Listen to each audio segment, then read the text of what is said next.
Hey champions, what's up with you? Thank you so much for tuning back into my channel. That is hashtag Vinay Special and I'm your personal auxiliary Vinay Panekar. Tuning up with this video, I want to tell you one thing is, first of all, this paper was not easy. This is the very harsh truth. For the people who have not learned things properly, उन लोग के लिए paper easy नहीं होगा. जिन्होंने paper को अच्छे से पढ़ा भी होगा तो क्वेश्चंस थोड़े से ऑब्जेक्टिव्स के ऐसे आए हैं कि आपका बैलेंस जो था वो स्टार्टिंग में बिगड़ गया होगा एंड आंसर लिखने के टाइम पे आपको थोड़ा फ्लो में प्रॉब्लम आया रहेगा. I understand, I agree with you and may be a reason. I feel that मैंने आपको ये बात स्टार्टिंग में बोल दिया है, but any which ways I want to know from your end आपका पेपर कैसे गया, how much marks you are going to get. Please write down in the comment section.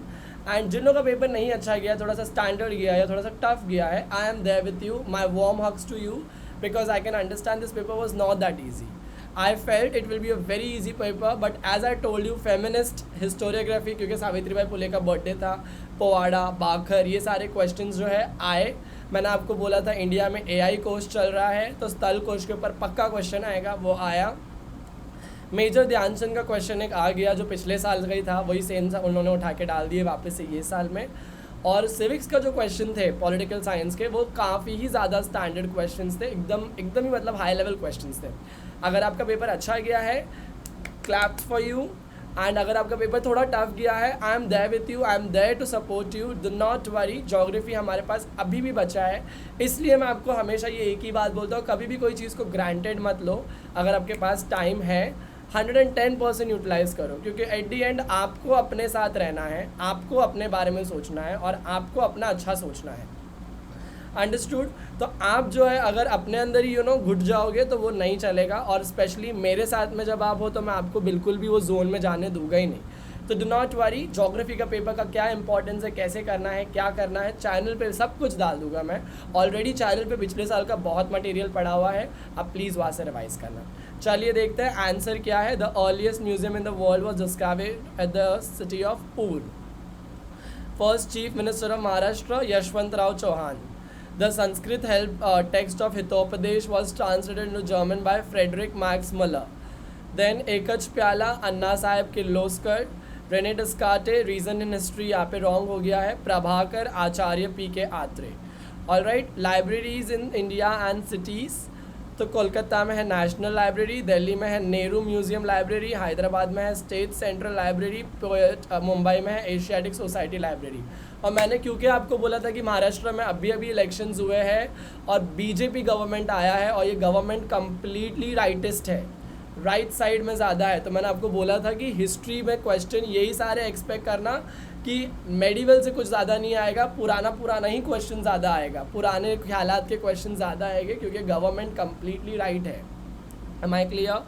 तो आपने देखा रहेगा ये भारत एक खोज के ऊपर से क्वेश्चन आया, इसका आंसर मुझे आप लोग बताना, मैंने इसको ढूंढा ही नहीं है आंसर को, आप लोग प्लीज़ मुझे बताना. Okay.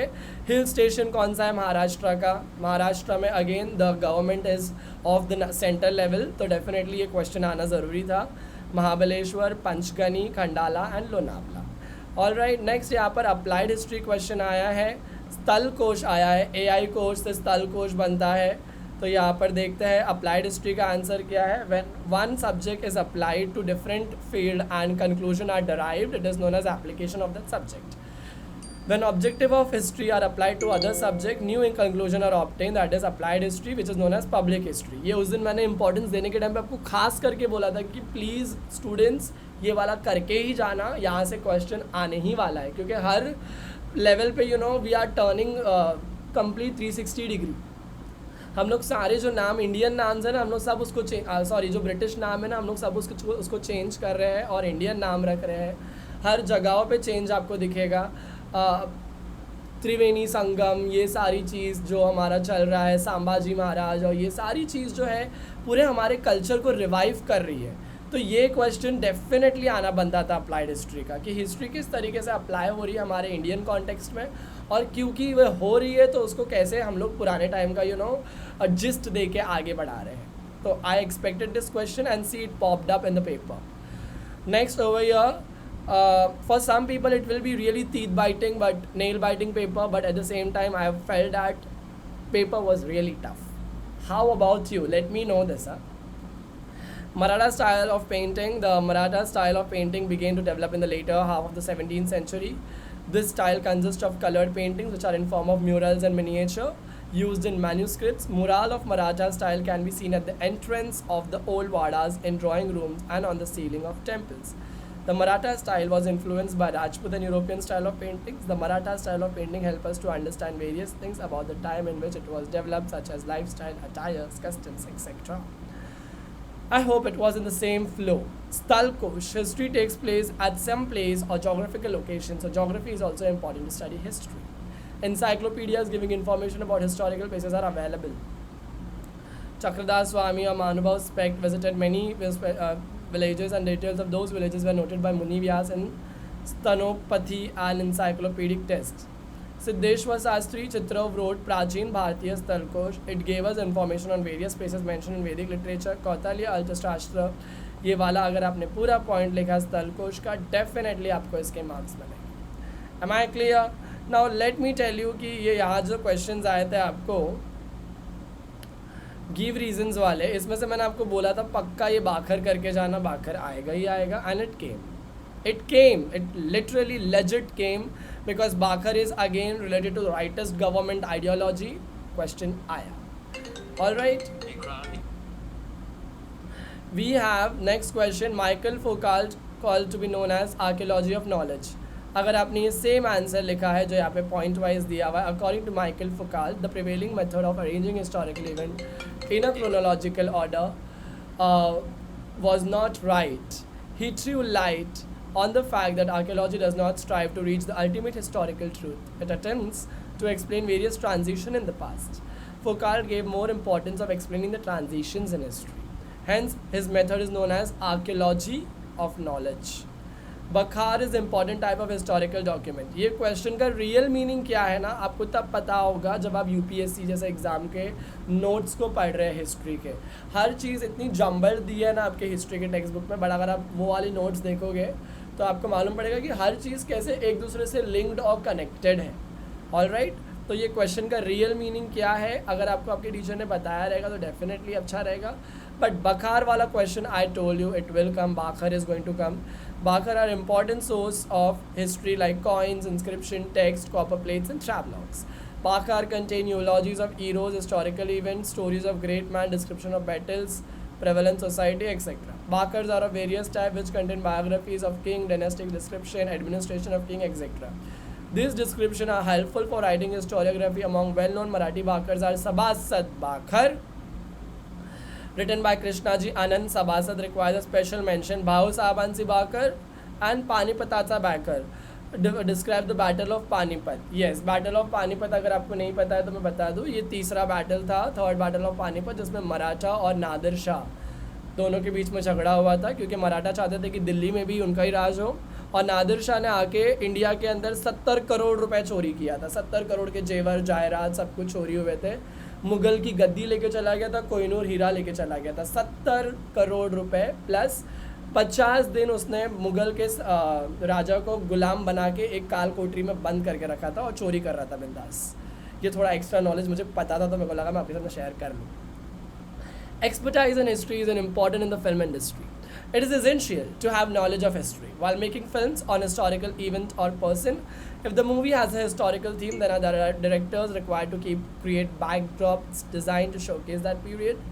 To write the movie dialogue, the knowledge of culture and language are spoken in that period is necessary. It is important to have knowledge of atmosphere, makeup, hairstyle, costume, jewelry of that era. Scholar of history are required who can use art director as a consultant और art director. मैंने मेरे बच्चों लोग को जब ये answer पढ़ाया था, आपको एक फ़न स्टोरी बताता हूँ, मैंने उन लोगों को पूरे बाजीराव मस्तानी मूवी दिखाया था ये चीज़ समझाने के लिए, क्योंकि यहाँ पे उन लोगों ने पॉइंट्स भी ऐसे ही लिखा है ना, आपको पता रहना चाहिए हिस्टोरिकल इवेंट के बारे में, क्या था, कौन था बाजीराव, कैसे बना वो प्राइम मिनिस्टर एंड प्रेसिडेंट उसने कैसे बनाया वहाँ के राजा को, जो मेन राजा था वो सिर्फ वहाँ पर बैठा हुआ था प्रेसिडेंट के पोस्ट पे, but Bajirao turn into prime minister alright of Maratha kingdom. फिर उन लोगों को मैंने ये भी बताया कि एक हिस्टोरिकल थीम चाहिए हम लोग को, एक बैकड्रॉप डिज़ाइन चाहिए, जैसे बाजीराव मस्तानी में सॉन्ग है दीवानी मस्तानी, तो उसका पूरा जो एक एक लस्ट दिखाया एक औरत का एक आदमी के ऊपर. All that thing was very important to be showed. And उसी तरीके से मैंने ज्वेलरी के बारे में उन लोगों को समझाया था एंड एवरीथिंग। तो अगर आप मेरी बात ध्यान रखना, आप 10वीं में हो या आगे जाके आप कितने भी पढ़ाई करने वाले हो, चीज़ों को रिलेट करके पढ़ना लाइफ में। वो लाइफ में वो आंसर कहाँ आपके इंपॉर्टेंस रख रहा है वो आपको वैसे समझना है और फिर आगे बढ़ना है। Study of history of technology, ये आपको क्यों ज़रूरी है? It is essential to study the history of technology. Obviously technology evolve कैसे हुई है, आगे कैसे बढ़ी है। Man acquired different skill at various stages in evolution of process. From making stone tools to developing new techniques of agriculture production, he learned many skill and entered in the age of science. Agriculture production, commodity, architecture, engineering underwent change. Production increased manifold because of technology. Now UPSC में question था कि technology ने कैसे मुगल के पहले कौन सा था, सल्तनत पीरियड में इनोवेशन लाया था। And I was like technology वो भी आज से 700 साल पहले कैसे होगी? It's not possible only, and that too in India. Again it's impossible because India was completely handicraft based economy. तो मुझे लगा टेक्नोलॉजी कैसे आएगा, but then it was the सल्तनत पीरियड में इरिगेशन सिस्टम आ गए थे। सल्तनत पीरियड में there was multiple type of artilleries बन गए थे, हॉर्स राइडिंग के न्यू टेक्निक्स मालूम पड़ गए थे टू द राजाज एंड एवरीवन। तो उन लोगों ने अपना कैवलरी ऐसा बनाया, इन्फेंट्री ऐसा बनाया जिससे एडवांसमेंट आ जाए, और उस तरीके से टेक्नोलॉजी ने इस चीज़ को पूरा एक एक नवा डायरेक्शन दिया। And with this is how you have to write down the answer, अगर आप चीज़ों को समझ के पढ़ रहे हो तो बच्चे लोग। ऑलराइट, हमेशा याद रखना कोई भी चीज़ अगर आप कर रहे हो लाइफ में समझ के करो। आज के 2 साल पहले तक मुझे नहीं पता था कि मैं IAS ऑफिसर कभी ज़िंदगी में भी बनना पसंद करूँगा क्या, क्योंकि मेरा इंटरेस्ट ही नहीं था। I am not that person who will sit on table, who will learn for 12 and 14 hours and give my best in studying. No, I am not that. अगर मुझे कोई चीज़ पढ़ाना है तो मैं उसी को समझूंगा, उसी को पढ़ाऊँगा, बस बात ख़त्म। Today I had made myself so much important that I sit at table for more than 12 hours a day. I give my best because I got that sort of mindset right now. I got that sort of purpose. I need that, major vibes of mine coming outside and shown up to the world. So which is why I'm telling it to you, जब आप भी कुछ कर रहे हो समझ के करो उसको। जो समझ के करेगा ज़िंदगी में वो आगे बढ़ेगा। ऑलराइट, और आपको अभी समझदारी से काम करना है, अच्छे से ज्योग्राफी के पीछे वर्क करना है, क्योंकि जब तक का ख़त्म नहीं होता है बैटल, आपको बैटल के अंदर एक कोट है कि do not take rest after your first victory, otherwise there are more lips to tell you that your first victory was just a luck. This was said by Abdul Kalam. And also there is one more quote कि हारने से पहले हार का गम और जीतने से पहले जीत की खुशी आपको नहीं मनाना चाहिए। तो ये बात ध्यान रखना। 2 दिन है, 2 दिन जम के पढ़ाई करिए आप। देन आगे आता है क्वेश्चन पे बचा पार्टी। क्या है question? Who was the captain of Indian hockey team? Major Dhyanchand. Which day is celebrated as the national sports day? 24 अगस्त। State your opinions about game of hockey. Game of hockey के बारे में मुझे पता था तो मैंने ये सब लिखा। Hockey is considered as the national game of India. Considered, ये वर्ड लिखना बहुत ज़रूरी है, कंसिडर्ड। हाँ, क्योंकि कंसिडर्ड इसके लिए क्योंकि इट्स नॉट पक्का। Hockey is not the national game of India, it is just considered. It brought laurels to achievement in our country. During a tough call, Major Dhyanchand chose to be with India and not to join Germany in the playing field after Hitler's plead and pleasure. Hitler ने बहुत बताया, बहुत मनाया कि चलो ध्यानचंद आप Germany में आ जाओ, मैं आपको इससे अच्छा पैकेज दूंगा, मैं आपको एक पोस्ट दे दूंगा जर्मनी के मिलिट्री सर्विस में। चांसलर अगर डायरेक्टली आके ऐसा अगर एक प्रस्ताव रख रहा है आपके सामने, तो you will definitely go in the flow and you will say yes, I am ready to join. But Major Dhyanchand, he did not do that. He was supporting Indian side. All right. So this strong nationalistic attitude of Major Dhyanchand rose a spirit of pride and nationalism amongst the country. 1991 में राजीव गांधी खेल रत्न award को turn किया गया title major Dhyanchand award में। ये सबसे पहला important award है कंट्री के अंदर स्पोर्ट्स के इसमें, and which is why we are calling Major Dhyanchand as Wizard of Hockey. Alright, what is feminist historiography? I told you 1000 times banging my chest and speaking at the top of my lungs. Feminist historiography question आएगा क्योंकि परसों के दिन ही सावित्रीबाई फुले जी का birthday था, the first female teacher in India, the mother of feminism, and उनका birthday था। तो डेफिनेटली ये वाला क्वेश्चन आने का चांसेस 100% था. राइटेस्ट गवर्नमेंट है, पवाड़ा क्वेश्चन आने के चांसेस 110% ही थे. 3 types of tourism I got, I guess आपने लिखा रहेगा. चलिए फेमिनिस्ट हिस्टोरियोग्राफी पर आग डालते हैं. Feminist historiography means writing history from women's perspective. There was a lot of dominance of male perspective on historical writing. Simone de Beauvoir, a French scholar, insisted on rethinking of male-dominated perspective and including the women's perspective historiography. The ideas of feminist historiography was accepted. It drove historical research to focus in depth of various aspects of women's life, such as employment, their role in trade, union, institution, working for the cause, the family life, etc. After 1990, women were quoted as an independent social class in the historical writings. I hope that was an easy nut to crack for you. What kind of professional opportunities are available in the field of art? This question, various kind of opportunities are available. Art historian can work in the field of journalism. Alright. Art student can work in museum, archive, library, information technology, archaeological research and Indological, contribute to research development fields like heritage management and cultural tourism. मेरे ख्याल से ये question भी current affair से लिया गया है, क्योंकि बीच में मेरे ख्याल से महाराष्ट्र या हरप्पन सिविलाइजेशन के साइड एरिया में दो स्टूडेंट और एक प्रोफेसर तीनों गए थे आर्कियोलॉजी करने के लिए, खुदाई करने के लिए या तो कुछ रिसर्च करने के लिए. और कुछ तो एक डिज़ास्टर हुआ वहाँ पर, मेरे ख्याल से लैंडस्लाइड या कुछ तो हुआ, तो उन लोग दब के उसके नीचे मर गए. वहाँ से शायद ये क्वेश्चन बना होगा. An expert is required to assess the exact value of an object, art object, and also its sale and purchase. Experts are required in the field of manufacturing of object for home decoration, ornament, artistic creation of metal, etc. are made from attractive textile and clothing. All come under applied arts.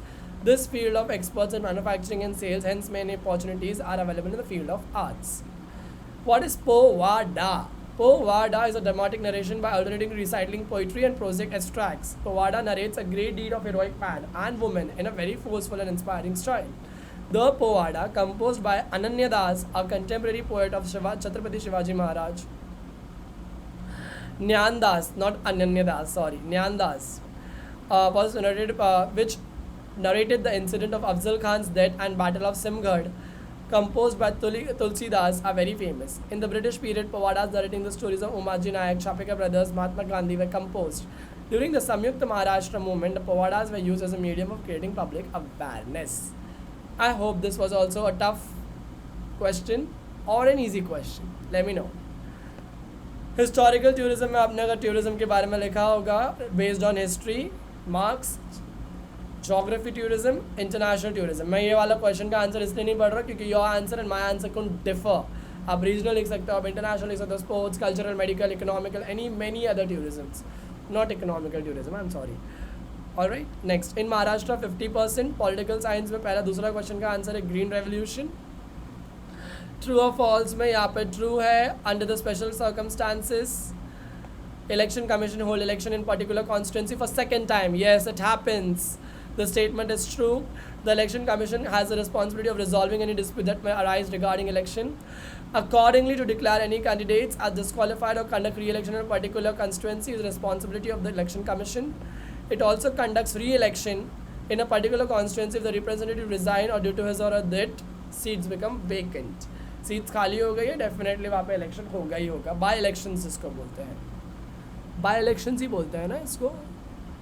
Re-elections. I am so sorry. Next, then what was by-election? Next, secrecy in the working of government is improved due to, let me search this. By-election is known as special elections. हाँ, by-elections और ये दोनों election का meaning एक ही है, re-election का भी. Secrecy in the working of government has increased due to right to information. The statement is false. To strengthen the democracy and increase mutual trust between the government and the people, it is very important that the people should know about the functioning of the government. Transparency and accountability are the hallmark system of good governance. With Right to Information Act 2005, government information given to the citizen government became more transparent. Thus, the right to information has reduced the element of secrecy in the administration. Not that true. The reality is something which is very different and very vague. Coalition politics lead to instability. Nonetheless, not today. The statement is completely false because currently also NDA alliance is going on and it's going superb. कोई ऐसा instability नहीं आया है. As no single party go to majority after election in 1989, coalition politics government came to at power at the center in many states. क्योंकि single party नहीं मिल रही थी, राजीव गांधी के मरने के बाद में कांग्रेस जो है कम्प्लीटली डिस्टेबलाइज हो गया था. राजीव गांधी के मरने के पहले ही ये हो गया था, इंदिरा गांधी के मरने के बाद. यस, कांग्रेस का जो एक पावर था, एक सत्ता का जो ऐसा थी ना, एक लालच था लोगों के अंदर, वो कैसा था, हाँ हम लोग कांग्रेस को रिप्रेजेंट कर रहे हैं, ये वो करके Congress was dominant party. After that सारी पार्टीज मिल के झगड़ा होने लगा, इमरजेंसी आया, and then again many other problems. Khalsa Dal का प्रॉब्लम हो गया, गोल्डन टेम्पल अमृतसर में ऑपरेशन चालू हुए, विच इज़ वाई इंस्टेबिलिटी चालू हो गई और कोएलिशन पॉलिटिक्स वहाँ पे आने लगा. बैकग्राउंड आपको पता होना चाहिए हर आंसर का. Parties had to state outside the policies and program and concentrate on a common agenda to run the government. Both Congress party and Bharatiya Janata party made an experiment on establishing coalition government. The NDA formed by BJP and the Democratic Front government formed by Congress and its partner ruled at the center and the state level effectively. Therefore, the belief that coalition government bring instability was proved wrong. आपको मैं एक question दे रहा हूँ out of the box. आप मुझे बताइए, अभी जो करंटली बीजेपी का है वो NDA अलायंस है, कांग्रेस और बाकी लोग के अलायंस का नाम क्या है? कम ऑन, एक ऐसे ही क्वेश्चन दे दिया मैंने आपको. Provision regarding in minorities. Constitution has adopted several measures for protection of rights of minorities. Several policies have been adopted by the government to provide opportunities, education and employment. The Constitution has prohibited any form of discrimination on the basis of caste, creed, religion, language and region. The Constitution provides right to minorities to protect and conserve their language, culture and establish educational institution. Yes, ये provision regarding minorities. यहाँ पे बेचारे लोगों ने article number 29 लिखा ही नहीं है. बिना आर्टिकल नंबर 29 लिखे यहाँ पे कैसे आपका आंसर जस्टिफिकेशन होगा? आई होप अगर आपको थोड़ा नॉलेज रहेगा तो आपने आर्टिकल 29 लिखा रहेगा, right to establish minority education institution. Next, worker movement. Industries in public and private sector like textile mills, railway companies started in India in the later part of the 19th century. Due to industrialization, a large number of labor force came into existence. This led to the labor issues. In 1920, all the Indian Trade Union Congress was established to solve the problems. All India. Many unions were formed after independence. The trade union movement was very effective from 1916 to 1980s. After 1980, trade union movement lost its momentum and slowly began to decline due to globalization. Role of election commission. क्या है role of election commission? जल्दी बताइए. उसके पहले यहाँ पे कोई दूसरा चार्ट है? यस, वही है ना. Preparing voter list, deciding the timetable and program of election, restructuring the constituencies, announce election date, accept nomination form of the candidates, make arrangement for polling booths, counting of votes and to announce the result. Role of political parties and the candidates, decide the candidates and give them election tickets, submit nomination form to the election commission within the stipulated time, to inform the commission about election expenditure, to follow code of conduct, to conduct election campaign. What is the role of voters? अगर आप vote करने जाते हो, not possible only है ना, क्योंकि आप 15 या 14 के हो गए, तो आपके वोट्स करने के वो क्या है, रोल क्या है? To follow the code of conduct, रिश्वत ना ले ना दे, to attend the full party rally and decide for home to vote. Yes, definitely आप क्या कर सकते हो, आप पहचान सकते हो कि मुझे किसको वोट करना चाहिए. नोटा दबा के आने का कोई मतलब नहीं होता है, और वोट करने ज़रूर जाना चाहिए. To cast a vote. NOTA दबाओगे आप लोग तो आपको डेफिनेटली पता रहना चाहिए कि नोटा अगर 25 जन है और समझ लो एक सामने वाली पार्टी है जिसमें 26 आ गया है, तो डेफिनेटली वो नोटा दबाने वाले लोगों को कुछ नहीं मिलेगा, क्योंकि वो जो बंदा है उस तरफ वाला वो जीत ही जाएगा. एनीवेज, अगर 25 वोट नोटा के लिए गए और एक वोट सिर्फ इसके लिए गया है पर्टिकुलर इस बंदे के लिए, यही बंदा जीतेगा. So NOTA is nonetheless no choice. Caste based issues, unemployment, addiction, increasing gap between rich and poor is the social challenges in democracy. Terrorism is also a social challenge, right?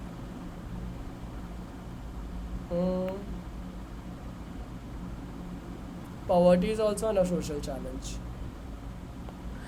National party. A party which functions at national level is called national party. The election commission has laid the certain criteria for a party to get recognized as a national party. The political party should secure at least 6% valid votes in more 4 states, Lok Sabha or state assembly election, and minimum 4 members should be elected in the Lok Sabha from any state or the states in the earlier election. The candidates of the party should be elected from minimum 3 states or should be elected from minimum 2% constituencies of the total Lok Sabha constituencies. It is important to get recognition as a state party in at least 4 states. तो I hope आपने इस answer को भी बराबर से लिखा होगा.